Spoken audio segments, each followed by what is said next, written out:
তো দেখো ঘুগনিটা এইভাবে ঘুগনি আজকের নাস্তা হচ্ছে মুড়ি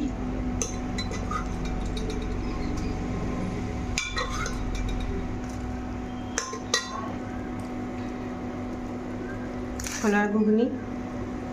চলো ঘুগনির রেসিপিটা তোমাদের কাছে শেয়ার করি।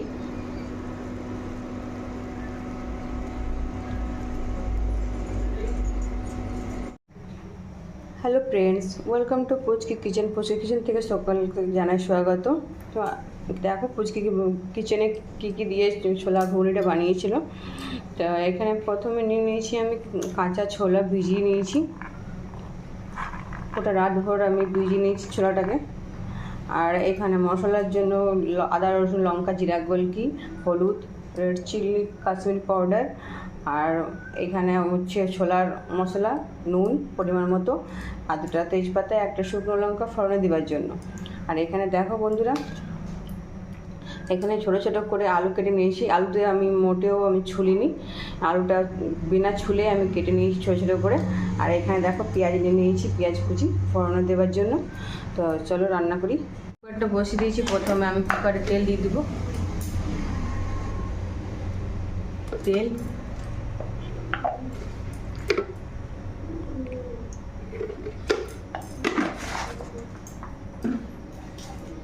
তেলটা গরম হয়ে গেছে। এবার একটা শুকনো লঙ্কা, দুটো তেজপাতা দিয়ে দিচ্ছি। দেখো লঙ্কাটা লাল হয়ে গেছে। আর এখানে কেটে রাখা পেঁয়াজ কুচি দিয়ে দেবো।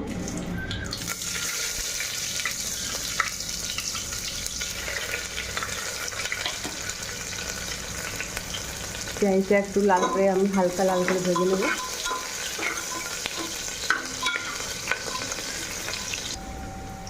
দেখো পেঁয়াজটা হালকা হালকা লাল ব্রাউন হয়ে এসছে। এবার মশলা দিয়ে দেবো।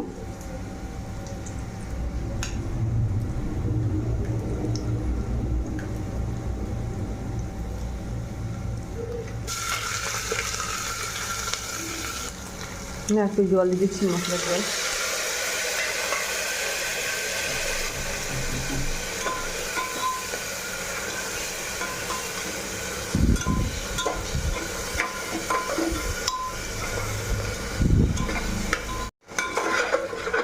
দেখো মশলাটা লাল লাল হয়ে ভাজা ভাজা হয়ে এসছে। একটু তেলও ছেড়ে দিয়েছি, তো আরেকটু ভেজে নেব।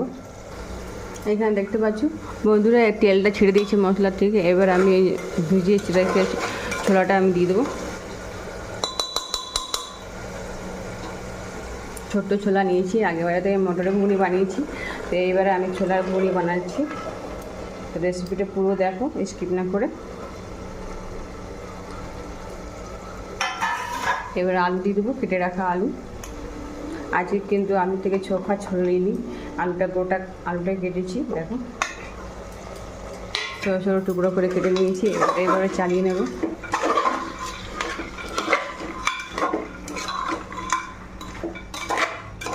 কিছুক্ষণ এভাবে ভেজে নেব।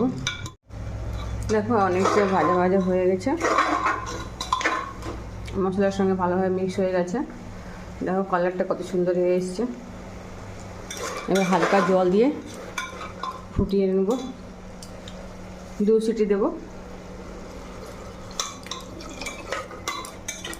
জল।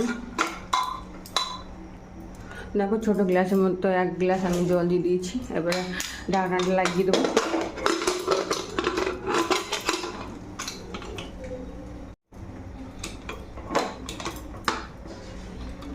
এবারে 2 সেট থেকে 3 সিটি আমি দিয়ে দেবো।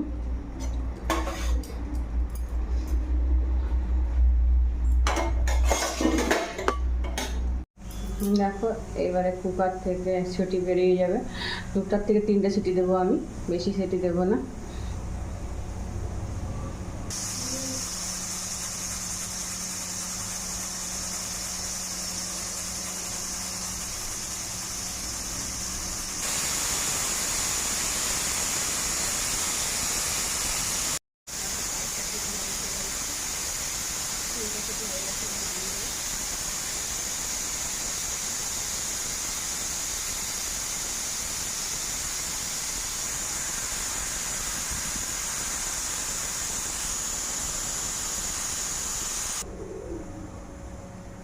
3 সিটি হয়ে গেছে, এবার নামিয়ে নেবো, ঠান্ডা করে নেবো।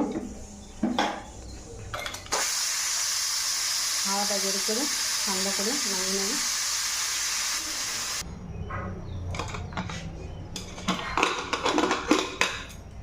দেখো কালারটা কত সুন্দর হয়েছে, দেখো এইভাবে আমি ঘুগনিটা বানিয়েছি। দেখো একদম ভালোভাবে সিদ্ধ হয়ে গেছে। তো আমার ঘুগনি বানানোর রেসিপিটা অবশ্যই ভালো লেগেছে থাকলে লাইক কমেন্ট শেয়ার করো। ধন্যবাদ।